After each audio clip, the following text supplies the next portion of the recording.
The cavernous ballroom was a glittering cage of feigned smiles and whispered judgments, where the clinking of crystal glasses could drown out a breaking heart. Maya Williams, CEO of Technovision, stood at the podium, a figure carved from obsidian and success, bathed in the warm, forgiving light of 100 camera flashes. The award in her hands, the city's prestigious Humanitarian of the Year, felt both heavy and hollow. It was a testament to the image she had so carefully constructed, a billion-dollar empire built on a foundation of innovation and inclusivity.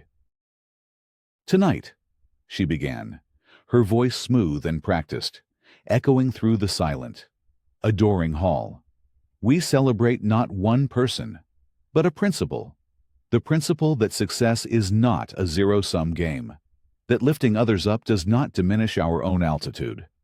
At Technovision, we have proven that a company can lead in technology while also leading in humanity." Her eyes scanned the teleprompter, the words scrolling with reassuring familiarity. But then, they flickered.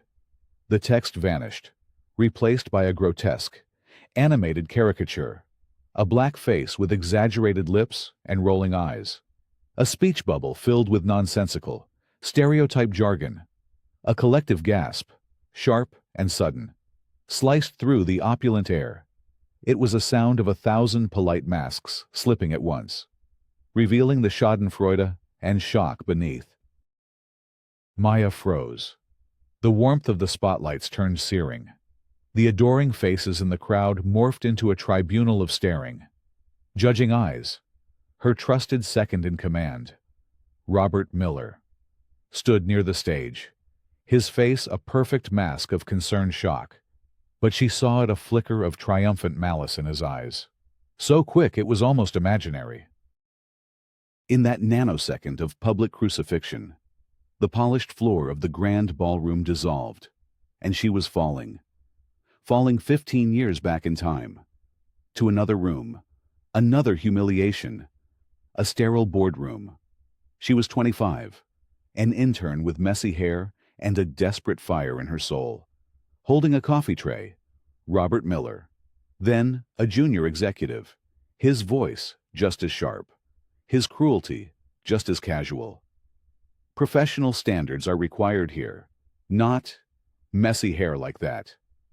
The laughter of the all-white, all-male board, her trembling voice rising in defiance. "You have no right to humiliate me because of my skin color." And then, the ultimate act of contempt, the glass of ice water thrown in her face, the cold shock, the roaring command to shut your mouth and be grateful you even have a job. She had swallowed the rage then, channeled it into a 15-year climb to the very top, a climb fueled by the vow that no one would ever have the power to do that to her again.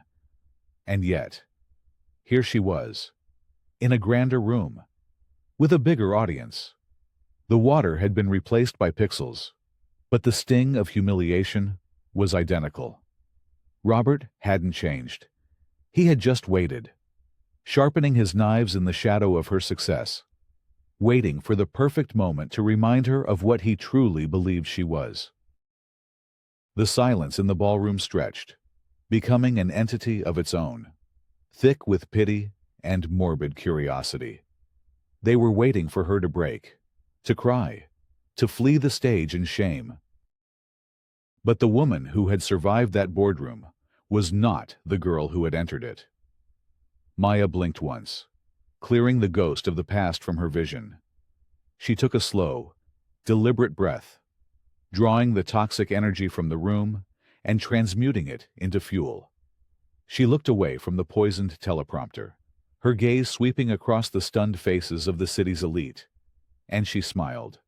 Not a brittle, pained smile, but one of genuine, unnerving calm. "My apologies," she said, her voice dropping, becoming intimate and powerful, commanding the attention of every person in the room. "It seems we have a technical glitch, a ghost in the machine. But isn't that always the way, the old, ugly code of the past, always trying to corrupt the clean? bright future we are trying to build. She stepped away from the podium, closer to the edge of the stage, her presence filling the void left by the technology. The speech I had prepared was about principles, about numbers and initiatives.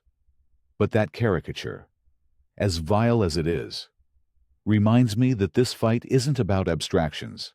It's about people. It's about the dignity that is stolen, not just in grand, public gestures like this one, but in the quiet, daily moments, in the condescending comment, in the overlooked resume, in the assumption of incompetence. Her eyes found Robert's again. He was no longer smiling. His mask of concern was now frozen, a rictus of disbelief. The true measure of a humanitarian isn't found in a flawless speech delivered from a teleprompter, Maya continued, her voice ringing with an authority that was earned, not given. It's found in how we respond when the script is torn away, when the ugly truth glitches onto the screen. Do we fall apart, or do we find our true voice? She held up the heavy award. Thank you for this honor. It will serve as a reminder that the work is not done, that the machine still has ghosts, and that it is my job, our job, to hunt them down and rewrite the code, once and for all. The ballroom erupted, not in polite, dutiful applause, but in a roar of genuine, thunderous support. They had come expecting a speech. She had given them a declaration of war. As she walked off the stage, the ovation washing over her, she knew one thing with absolute certainty. The battle had just begun, and this time, she would not be the one left standing, soaking in humiliation. This time, she would be the one to burn the whole rotten system to the ground. The 41st floor corner office was a fortress of mahogany and glass, a testament to a 15-year siege against the status quo. Awards lined the shelves like silent soldiers. Forbes 40 Under 40 Us, Black Enterprise CEO of the Year. Times changing the face of corporate America. They were supposed to be shields, proof of her victory. But as Maya stared at the glowing laptop screen, they felt like relics from a war she was unknowingly losing. The numbers didn't lie. Employee turnover among minority staff up 340% in 2 years. Customer satisfaction scores plummeting in departments overseen by diverse managers. Diversity hiring a pathetic 3%, despite a company-wide mandate of 30%. Something was poisoning her company from within. A slow-acting, systemic venom that was undetectable in the sanitized quarterly reports that reached her desk. Her phone buzzed, a low, insistent vibration against the polished wood. Another anonymous email. The 47th this month. The sender's name was a string of random numbers, but the story was achingly familiar. Ms. Williams, you don't know me. I worked in accounting for 3 years. Perfect reviews. Never missed a day. But after Robert Miller took over our division, everything changed. He said I didn't fit the culture. He meant I was too dark for the clients. They put me on a performance improvement plan for communication style issues. I have a master's in communications from Stanford. Please, look into it. They're destroying people. Maya's hand tightened around the phone. The cool metal, a poor anchor in a sea of rising fury. 47 messages. 47 careers sabotaged. 47 lives destabilized. All pointing to the same cancer. The same man who had smiled with such perfect concern at the gala, Robert Miller. She opened another email. This one had an attachment. A photo from last year's company Christmas party. The accounting department. 20 smiling faces. All white. All beaming. The caption. Posted by Robert on the company intranet. Miller's team, keeping it professional. Professional. The word tasted like ash. It was his weapon of choice. A coded cudgel used to beat down anyone who didn't fit his narrow, monochromatic ideal of corporate excellence. She had started Technovision with a second-hand laptop and a dream forged in the fire of countless humiliations like the one he'd dealt her. She'd built it into a $3 billion empire, not just to get rich, but to create a sanctuary, a place where talent was the only currency, where opportunity wasn't rationed based on skin color or background, a place for people who looked like her 8-year-old daughter, Zara. Her eyes drifted to the framed photo on her desk, Zara's bright, gap-toothed smile, her mother's fierce determination already visible in those young eyes. What kind of world was Maya leaving for her if the rot she'd fought so hard to escape had simply followed her upstairs, disguised in a bespoke suit and a charming smile?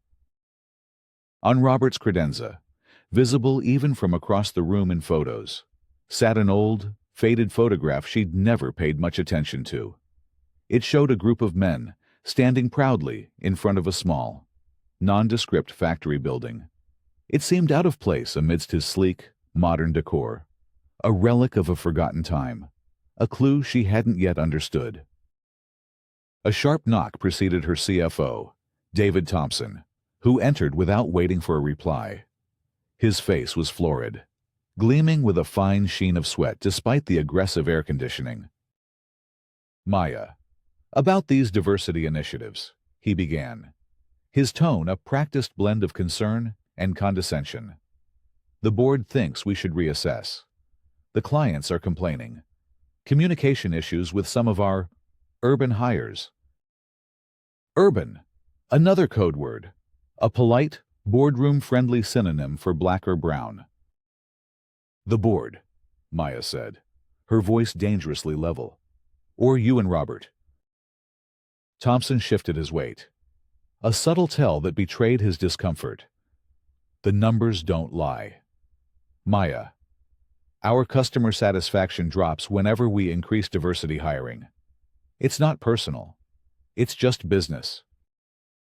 Just business, the lazy, amoral excuse for systemic cruelty, neatly packaged in a spreadsheet.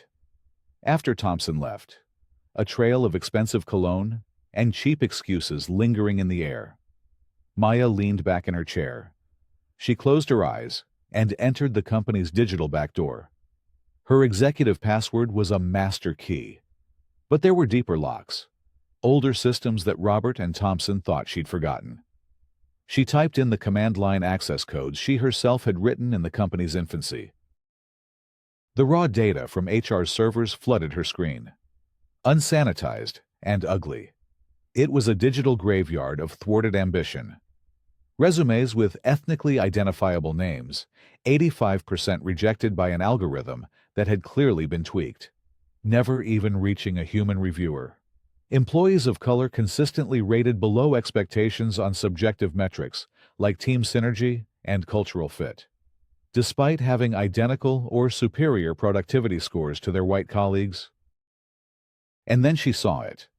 A series of mysterious budget line items, totaling millions of dollars over 3 years, labeled Cultural Alignment Initiatives. The money was being funneled from the diversity and inclusion budget she had championed. They were using her own weapon against her people. She buzzed her assistant. "Lena, cancel all my meetings for the next 2 weeks. Family emergency." This wasn't about her biological family. This was about the 200 families whose breadwinners had been systematically, cruelly pushed out. This was about the young black woman she'd seen leaving the lobby in tears after an interview yesterday. This was about the rot that had festered while she was busy looking at spreadsheets instead of souls. Maya opened a locked drawer in her desk. Inside, nestled in velvet, lay her first employee badge from a summer internship at Goldman Sachs. M. Williams, intern. She'd kept it as a reminder of where she'd come from. Now, it would be a map, showing her where she needed to go back to. The setting sun painted the city in hues of gold and rose, but all Maya could see were the shadows growing in the canyons between the skyscrapers. Down there, in the cubicles and conference rooms of her own company, People were suffering in silence. Good people were being crushed by a bad system. A system run by a man she had trusted. Her phone rang. Robert Miller. His name glowed on the screen like a warning. Maya. His voice was smooth as silk, laced with that infuriatingly false concern. Heard you're taking some time off. Everything okay? Don't you worry about a thing. You know I can handle it while you're gone. We'll keep everything running. Professionally. That word again. Her trigger. Her call to arms. I'm sure you will. Robert, she said, her voice pure ice. I'm counting on it. She hung up. The decision was made. Tomorrow, Maya Williams, the celebrated CEO, would disappear. But Maya Johnson, a desperate, overlooked applicant, would walk through the front doors, resume in hand, manufactured hope in her eyes, and a high-definition recorder in her pocket. Sometimes, to purge a system of its ghosts, you had to become one yourself. You had to go back to the bottom to see the truth you could no longer see from the top. The scissors in her hand felt like a weapon against her own identity. Each long, chemically straightened, salon-perfected strand of hair that fell to the pristine bathroom floor was a piece of her corporate armor being stripped away. 15 years of success, of polish, of carefully constructed respectability, lay in a pile at her feet, in the unforgiving glare of the vanity lights. A stranger began to emerge. Are you sure about this? Maya, her husband, Marcus, leaned against the doorframe, his face a canvas of concern. He was a software architect, a man who dealt in logic and code, and this plan was a chaotic, high-risk variable he couldn't compute. They're not just discriminating. Marcus, she said, her voice low and tight as she worked the cheap, acrid-smelling box dye through her remaining hair. They're stealing. From our employees, from our shareholders, from our daughter's future. I built this company to change the world, not to become another plantation with better PR. She scrubbed her face raw, removing the last traces of the expensive skincare regimen that kept a 45-year-old CEO looking a decade younger. She needed to look tired. She needed to look hungry. She needed to look exactly like the kind of woman Robert and his cronies expected to see, applying for an entry-level job desperate. Her new wardrobe, sourced from a series of Goodwill stores across the city, was a masterclass in quiet desperation. A polyester blazer that was too tight in the shoulders, screaming, trying too hard, scuffed, off-brand heels that spoke of long walks from bus stops. She practiced her walk in the hallway, forcing the confident, space-commanding stride of a CEO into the slight, apologetic hunch of someone used to being overlooked. The identity of Maya Johnson required a backstory, a community college degree in business administration, a 3-year gap in employment explained away by caring for a sick parent, a resume deliberately peppered with the kind of subtle typos and formatting errors that would trigger the biases of any hiring manager in Robert's department. But she added one crucial hook, a reference from a fictional white executive at a top-tier firm, a James Patterson from Goldman Sachs. The phone number provided for him would ring directly to a burner phone in Marcus's pocket. She practiced her new voice in the mirror, softening its edges, pitching it higher, adding the slight, nervous stammer of someone afraid of taking up too much space. Hello. My name is Maya Johnson. I'm here for the intern position. It sounded nothing like the woman who had delivered a TED Talk to an audience of millions. Marcus, accepting the inevitability of her plan, became her Q branch. He outfitted her with surveillance equipment so small it was almost invisible. A camera disguised as a button on her blazer. A phone that looked like a 5-year-old burner model, but recorded crystal-clear 4K video and audio.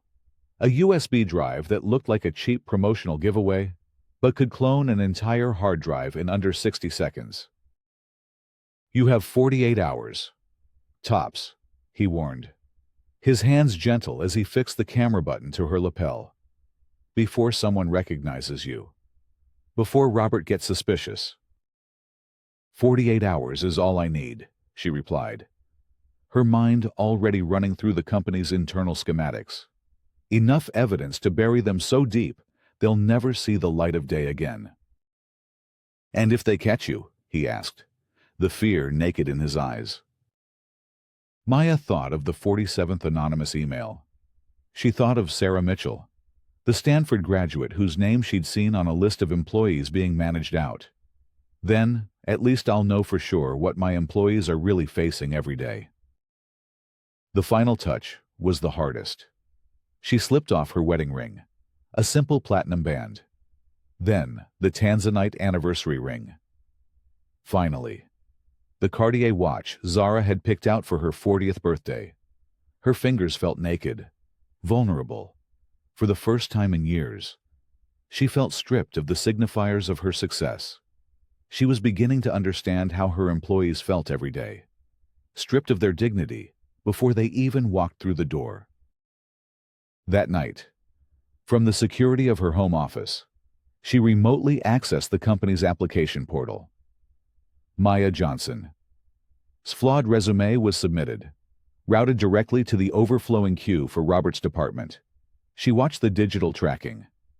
At 11:47 p.m., he opened it. The system logged his viewing time 12 seconds. The status immediately changed. Rejected. Marcus gave her a look. Plan B. Not yet, Maya said. Picking up the burner phone, she dialed Robert's direct line. Miller, he answered, his voice thick with late-night whiskey. Marcus took a deep breath and activated the voice-altering software, his tone shifting to that of a confident, slightly arrogant, older white man. Robert, my boy James Patterson here, over at Goldman. Hope I'm not catching you at a bad time. Robert's tone changed instantly, snapping to attention. Mr. Patterson. No, of course not. An honor. What can I do for you? Listen. A young woman I know, Maya Johnson, applied for a position with you. A little rough around the edges. But she's one of these diversity candidates we're all supposed to be championing now. Photographs well for the annual report, if you know what I mean. She's grateful for any opportunity. Won't cause any trouble. Desperate enough to stay quiet. The perfect token. If you catch my drift. Robert's laugh was an oily, conspiratorial sound. Mr. Patterson, I understand you perfectly. We know exactly how to handle her type. Consider it done. Maya watched her laptop screen. The status of Maya Johnson's application flipped from rejected to interview scheduled 9:00 a.m. She hung up, a cold knot tightening in her stomach. Her transformation was complete. Her official out-of-office message was set, informing the world that Maya Williams was on an emergency trip to Europe. Robert was officially in charge. Tomorrow morning, Maya Johnson would walk into the lion's den, her heart pounding with a manufactured nervousness that felt terrifyingly real. The woman in the mirror was a stranger, beaten down and weary. She was someone Robert Miller would never, ever suspect could be the architect of his ruin. 15 years ago, I really was her. Maya whispered to her reflection. I just forgot what she was forced to see. The humiliation began at 8:58 a.m.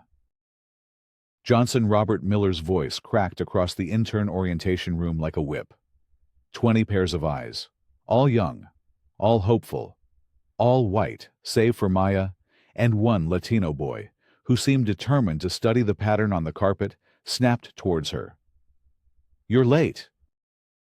Maya held up her cheap phone, the screen displaying the time. Sir, it's 2 minutes until 9. When I say 9 o'clock, I mean be in your seat, ready to work. At 8:45, he sneered, his gaze sweeping over her ill-fitting blazer with undisguised contempt. I don't care about your transportation problems. We have professional standards here. You'll be in data entry, basement level. No client interaction. We can't have you disrupting the workflow. The basement was a fluorescent-lit purgatory, a windowless tomb where careers went to die. 30 workstations were crammed into a space designed for 15. The air, thick with the oppressive hum of old servers, and the scent of stale coffee, and quiet desperation. The air conditioning was deliberately set to a meat locker chill, a subtle, cruel tactic to keep fingers moving, to discourage lingering breaks. 3 desks over, Maya saw her, Sarah Mitchell, the woman with the Stanford Masters, the brilliant analyst from the anonymous emails. She was a ghost, her shoulders hunched, her fingers flying across the keyboard with a mechanical precision that belied the deadness in her eyes. She was copying numbers from paper invoices into a spreadsheet, a task a simple piece of software could have automated years ago. Brad Stevens, a regional manager with the predatory swagger of a man who enjoyed his power, strode through the aisles. He stopped behind Sarah's chair. "Mitchell, those reports were due an hour ago." Sarah flinched. "Sir, you only assigned them to me 30 minutes ago." "Are you calling me a liar?" His voice dropped. A low, dangerous rumble that made the hair on Maya's arm stand up. "Because that sounds like insubordination. And that would be strike 2. You know what happens at strike 3. The color drained from Sarah's face. She shrank into herself, becoming smaller, less visible. "No.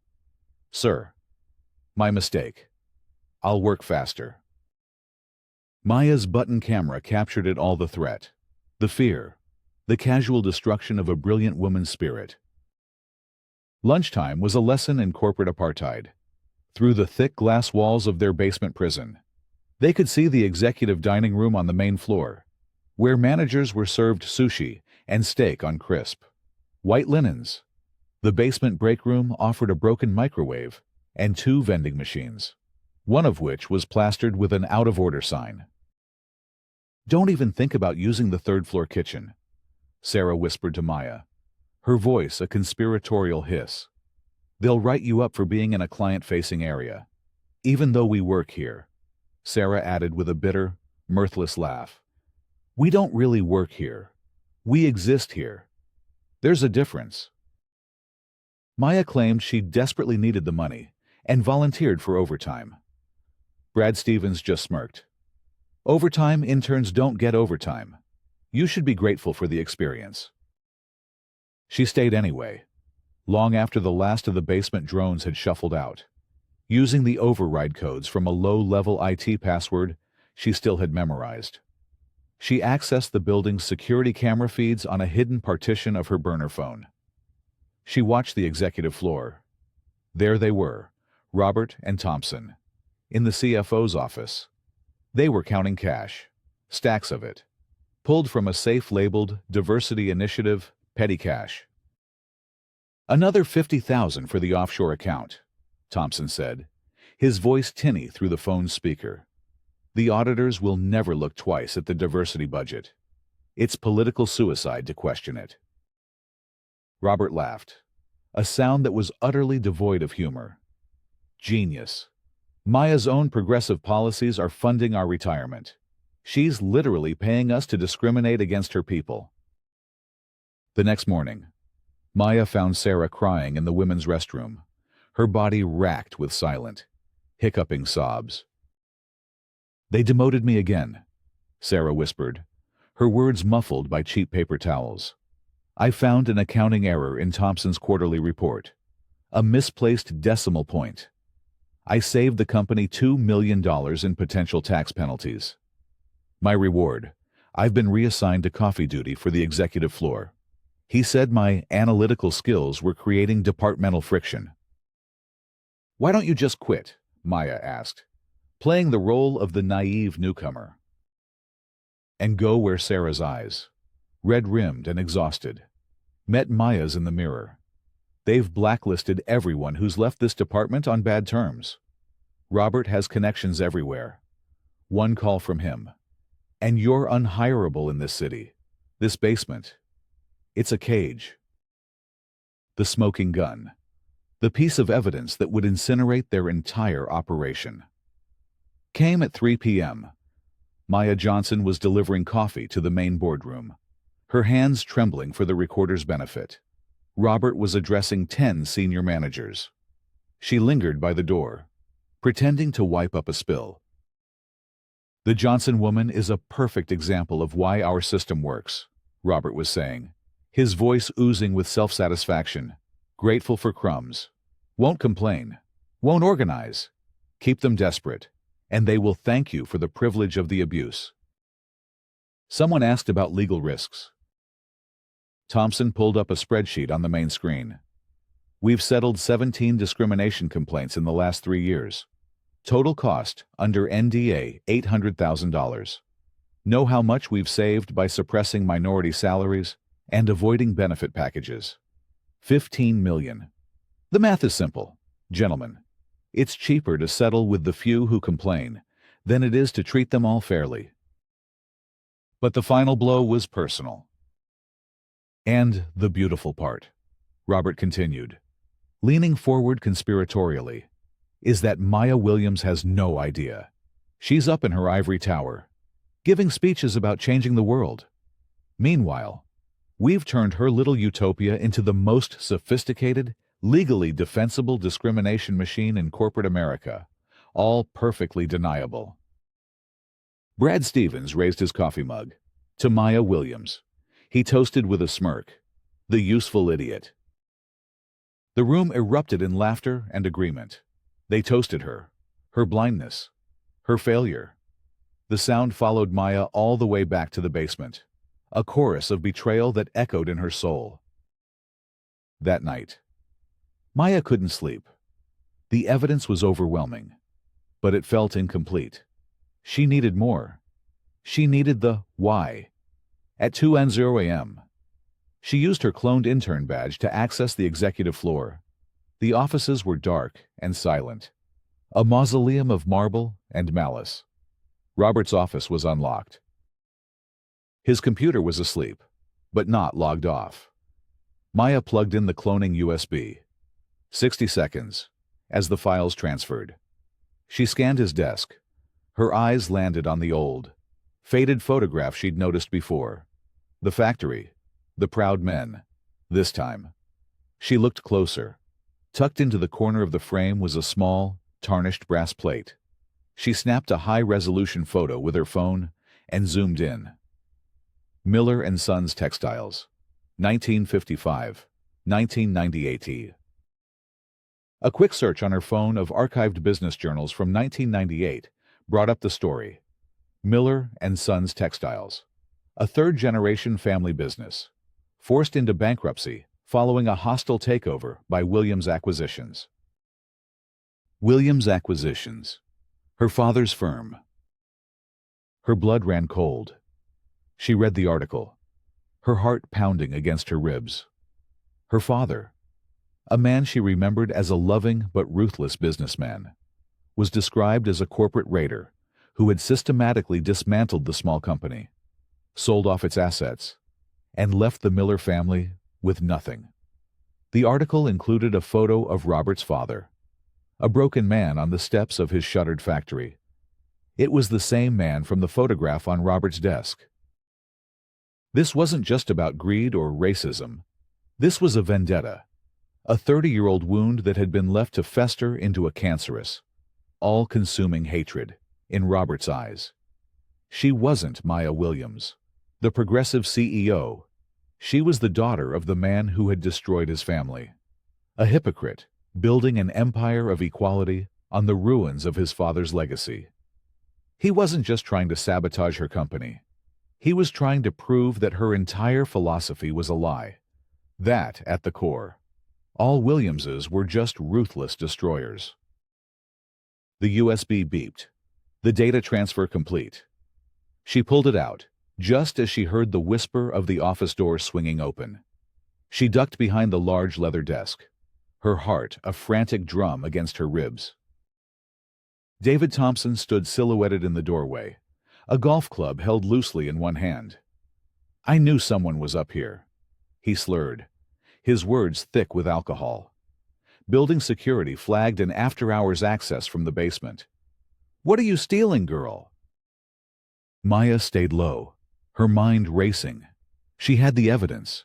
She had the motive. But getting out of this room was now the most dangerous obstacle of all. She pitched her voice high with terror, a frantic, desperate squeak. "Please, sir, I was just cleaning." Mr. Stevens said the executive offices had to be spotless for the client meeting tomorrow. Thompson took a staggering step into the room, the golf club swinging lazily by his side. Cleaning. At 2 in the morning. Turn around. Slowly. Maya rose, keeping her head down, her body hunched in the practiced posture of submission. She made sure her Maya Johnson ID badge was clearly visible. Her phone, hidden in her pocket, was still recording everything. Johnson. He read her name, then let out a short, ugly laugh. The diversity hire Robert felt so good about. Figures you'd be the one up here stealing. Your kind always are. "I wasn't stealing. Sir, I swear," she whimpered, injecting a sob into her voice. I left my medication in the break room upstairs. My insulin. I'm diabetic." It was a risky lie, but it was plausible. Thompson's posture relaxed slightly, the immediate threat of violence receding, replaced by a wave of condescending pity. "Diabetes. Of course. Your people are prone to that. Bad diet. Bad choices."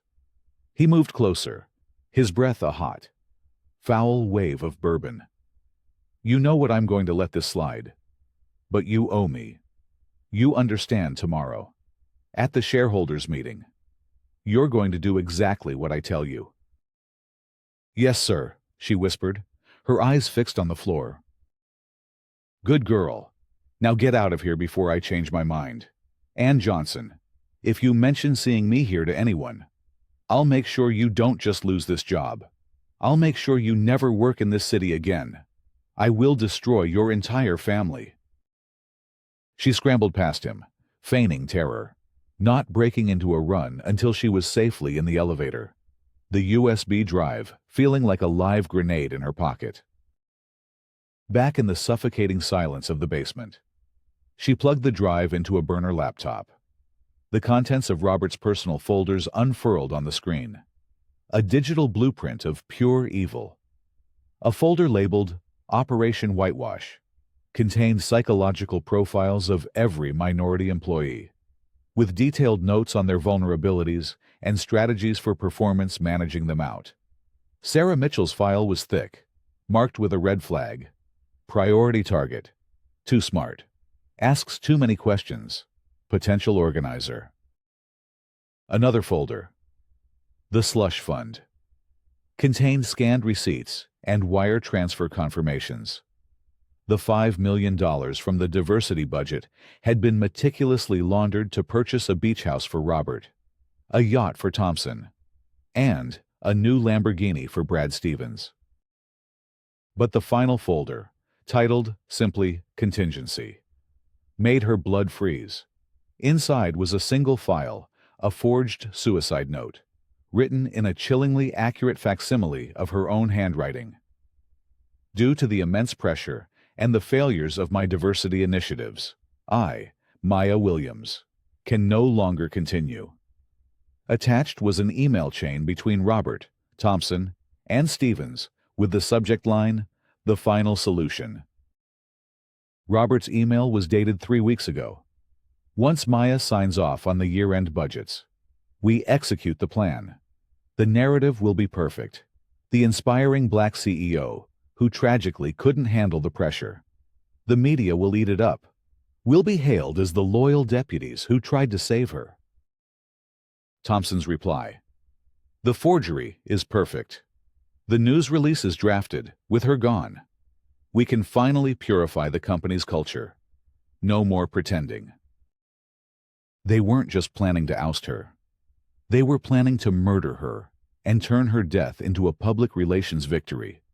And deep within the encrypted financial records, she found the final piece of the puzzle, the most damning transaction, the one that directly tied Robert to the offshore accounts, had been routed through a small, unsuspecting third-party holding company. The owner of that company was listed as one Eleanor Miller. A quick search revealed Eleanor Miller was a recently widowed elementary school teacher in rural Ohio. Robert's sister. He was using his own grieving, innocent sister as a shield, a firebreak, to expose him fully, to present the cleanest possible case to the authorities. She would have to drag an innocent woman's name through the mud, potentially implicating her in a federal crime. It was a cruel, brilliant move. Robert had created a moral obstacle, a final poison pill. Would she pursue absolute justice, even if it meant destroying an innocent life?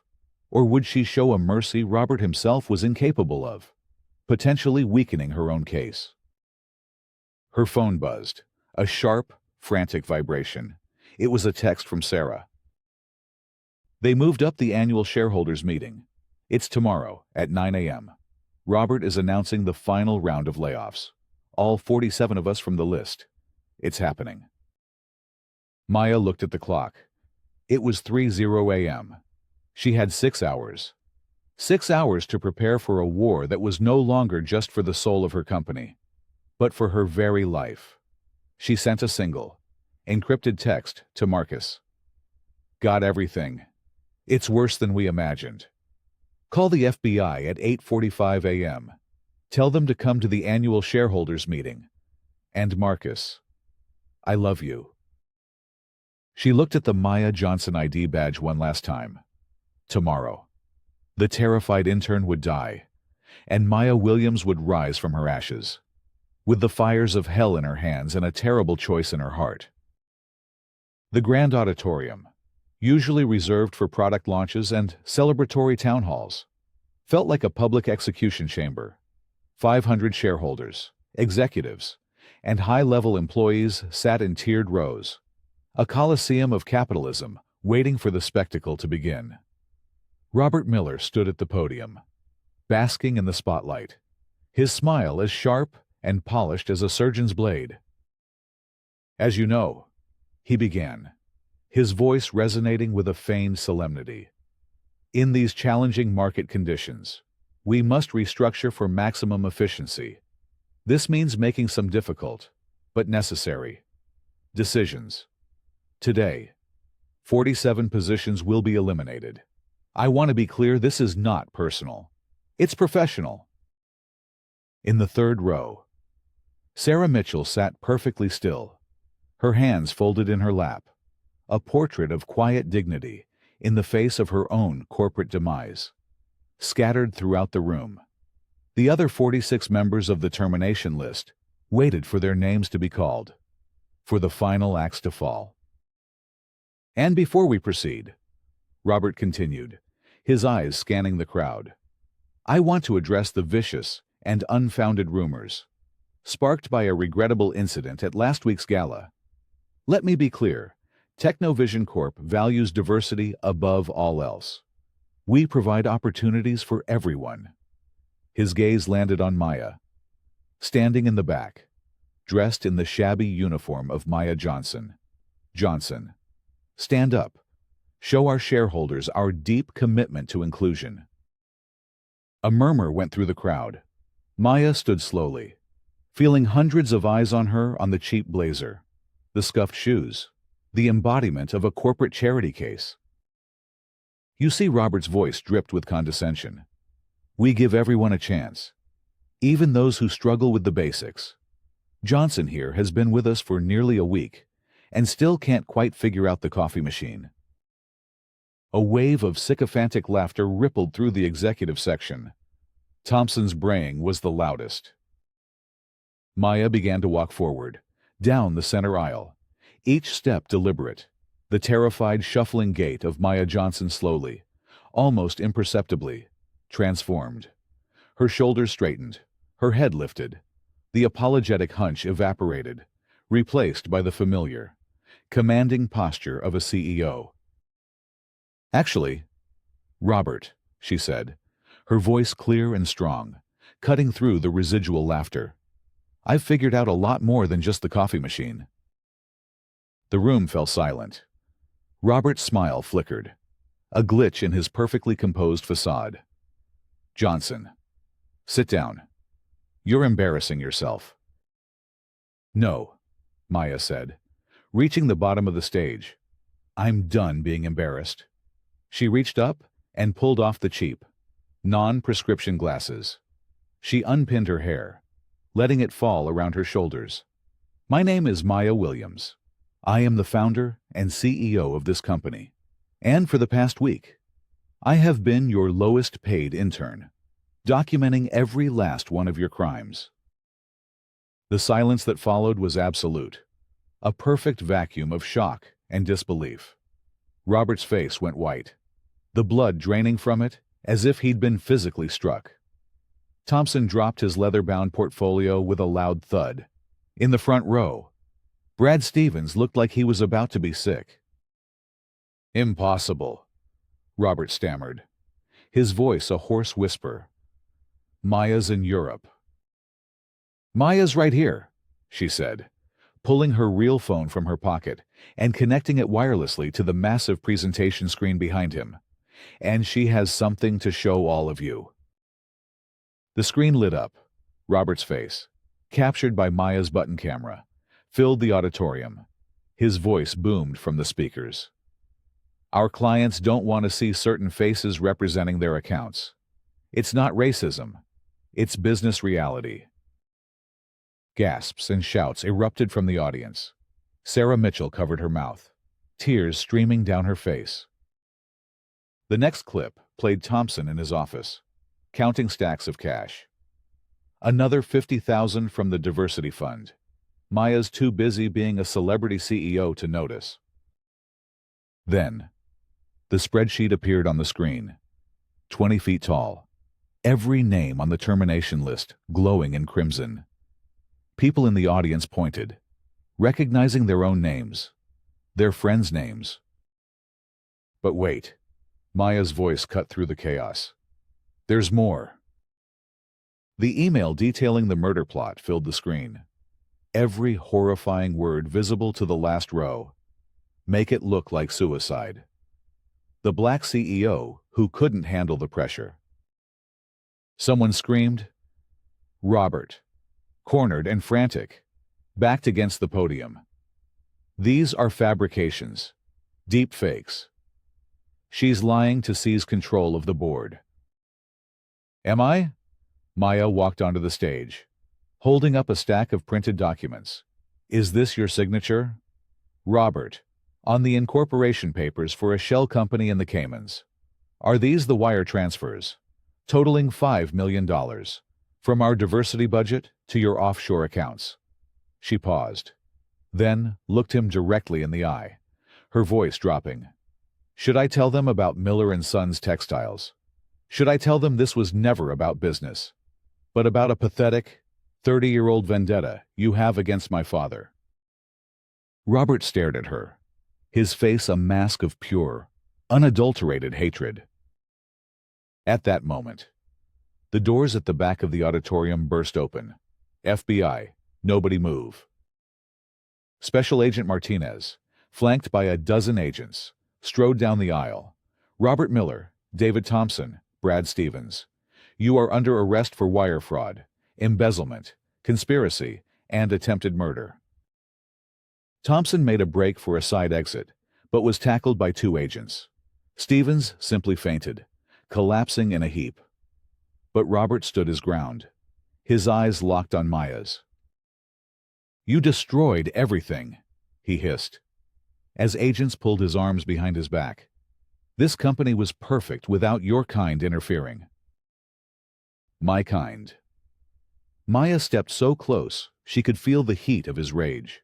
"My kind built this company. My kind made you a rich man. My kind trusted you, and you repaid that trust with this cesspool of hate and greed." She glanced at the evidence folder in her hand. The page detailing the transactions funneled through his sister's company resting on top.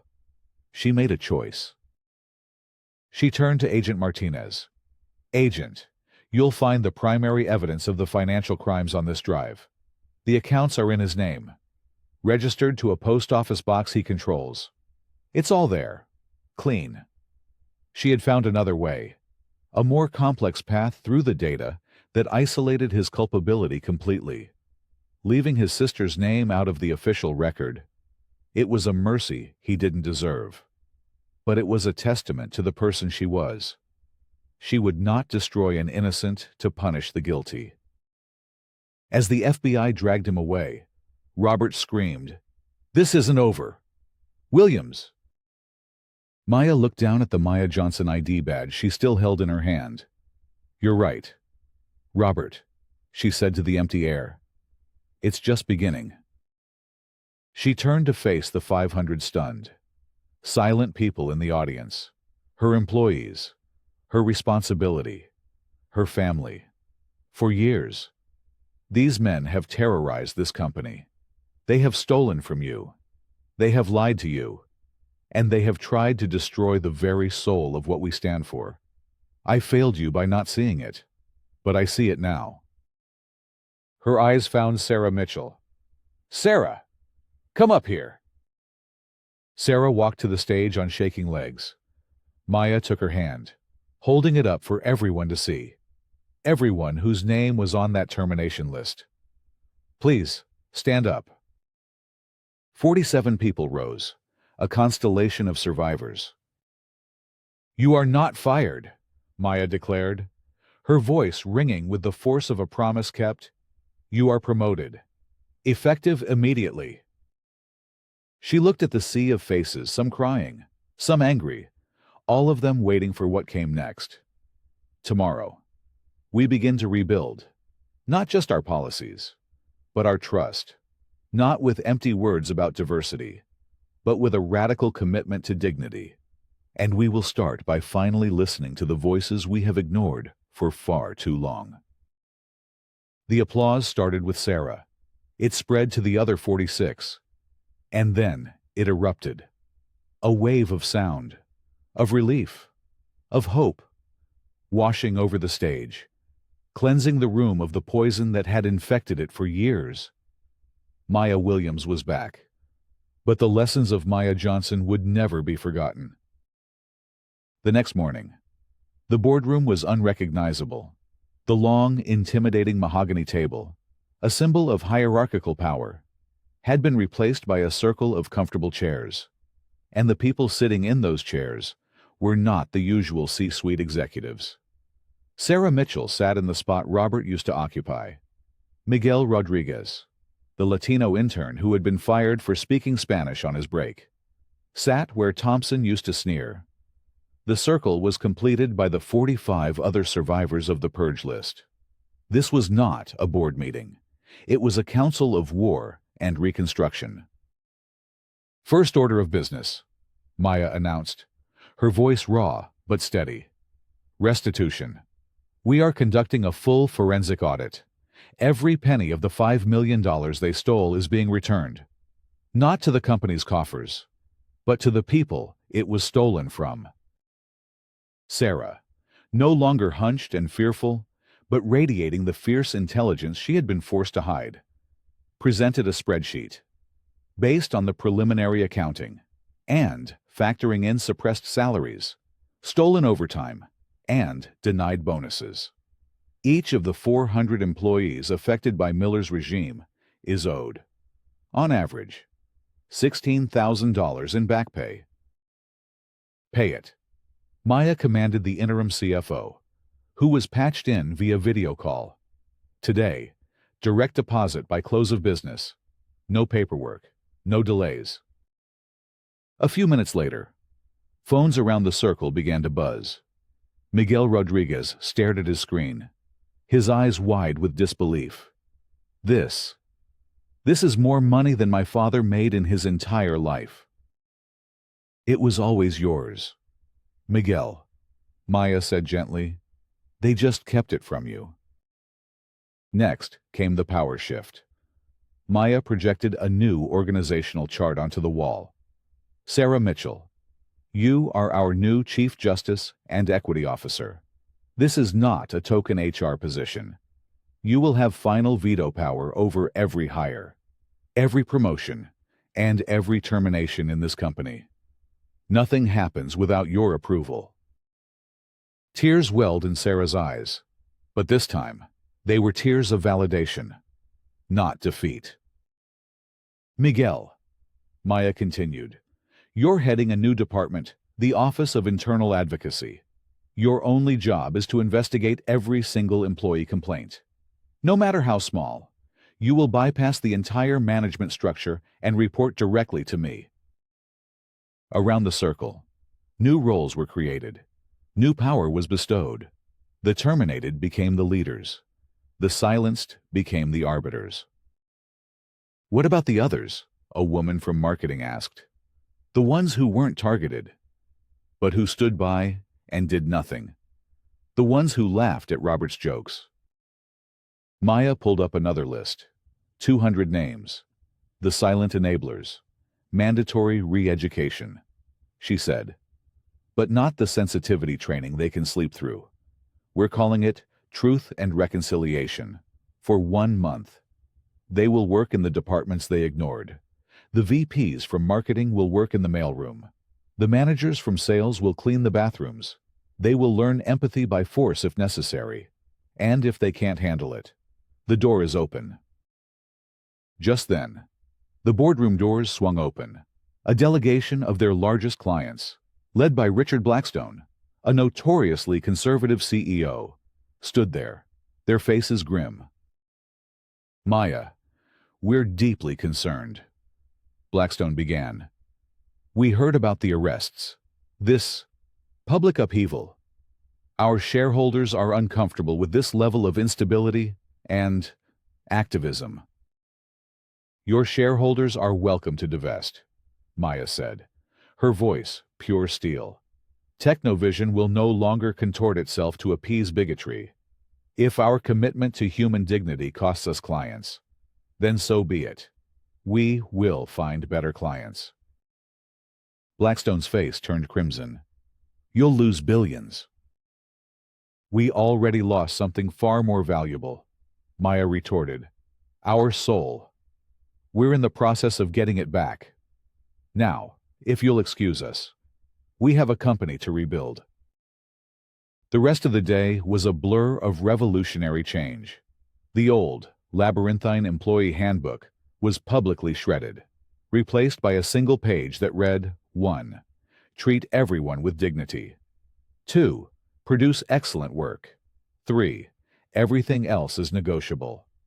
The basement, once a dungeon, was officially renamed the Innovation Hub, and teams of architects were brought in to design plans to knock out the concrete walls and install massive windows. The exclusive executive dining room was designated as an all-staff cafe, with subsidized, healthy meals for every employee. At 5:00 p.m., Maya called a second all-hands meeting. The auditorium buzzed with an energy of cautious, dawning hope. I'm implementing a new policy.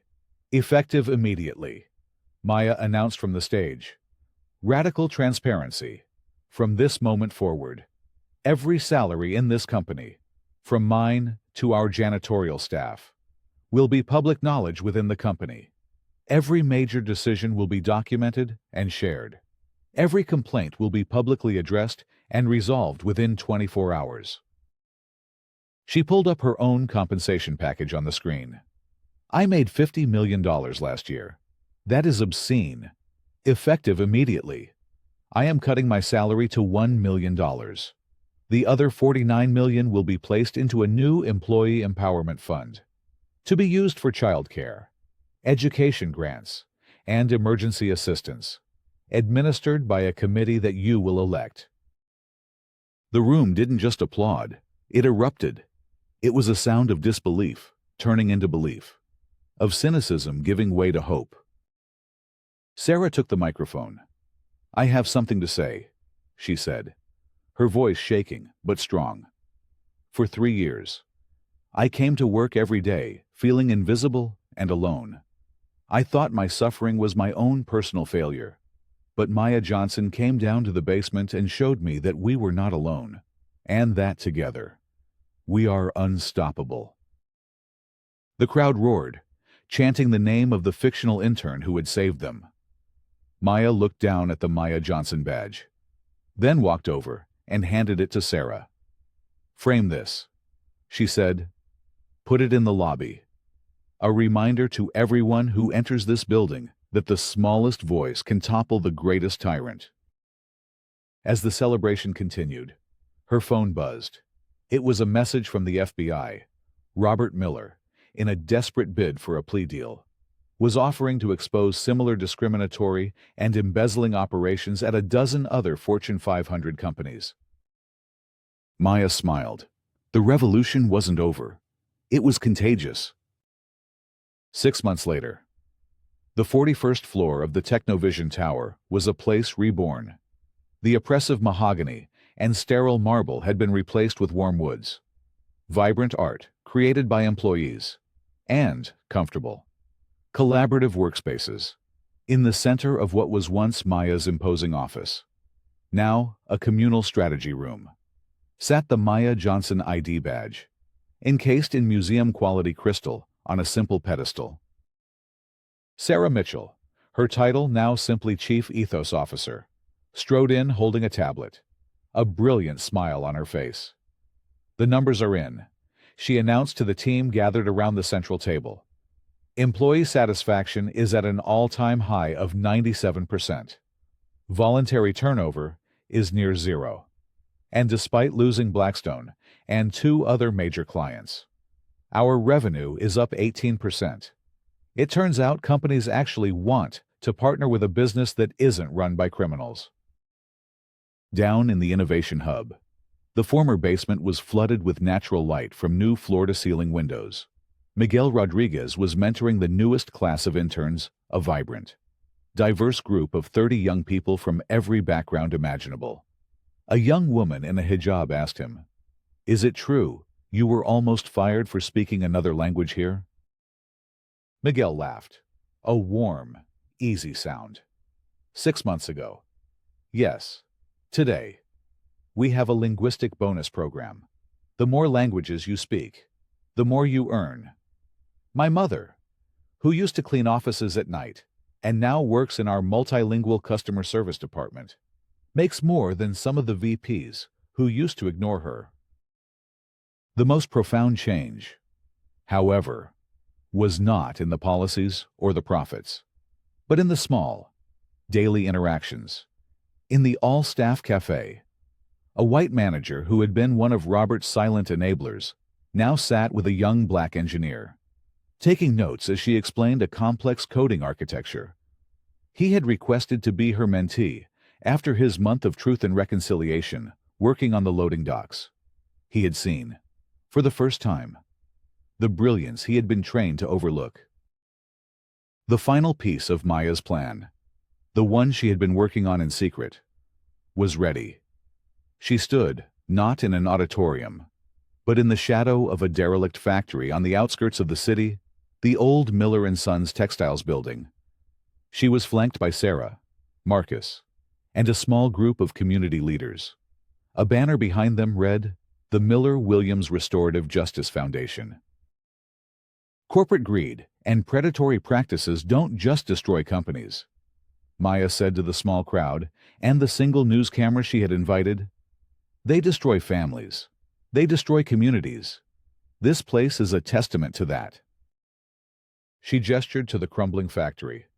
Decades ago, a company run by my father destroyed a business owned by Robert Miller's father. It was a ruthless act that created a cycle of pain and revenge that nearly destroyed my own company. That cycle ends today.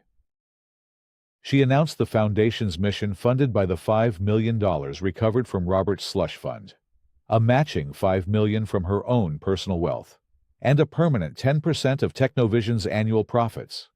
The foundation would provide grants and zero-interest loans to entrepreneurs and small businesses from communities that had been crushed by predatory corporate acquisitions.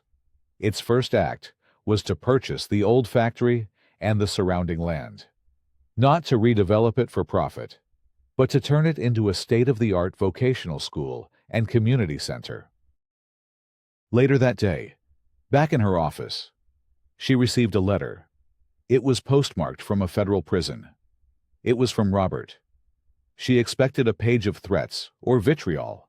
Instead, it was a single, clipped newspaper article about the foundation's launch. Below it, he had scrawled 2 words: "Thank you." It wasn't forgiveness. It wasn't an apology, but it was an acknowledgement, a recognition that she had not continued the cycle of destruction, but had chosen to build something new from the ruins they had both inherited. Her phone buzzed. It was a photo from Zara's school. It was career day, and her daughter was standing in front of her class, dressed in a tiny blazer, holding a sign that read, "My mom. She helps people." Maya looked at the Maya Johnson badge on her desk. She thought of the woman in the mirror, the terrified intern, the grieving son, the broken father. She had gone undercover to expose a crime, to save her company. But in the end, she had done something more. She had found a way to heal a wound that was deeper than balance sheets and older than boardrooms. She hadn't just won a battle. She had, in some small, meaningful way, helped to win the peace.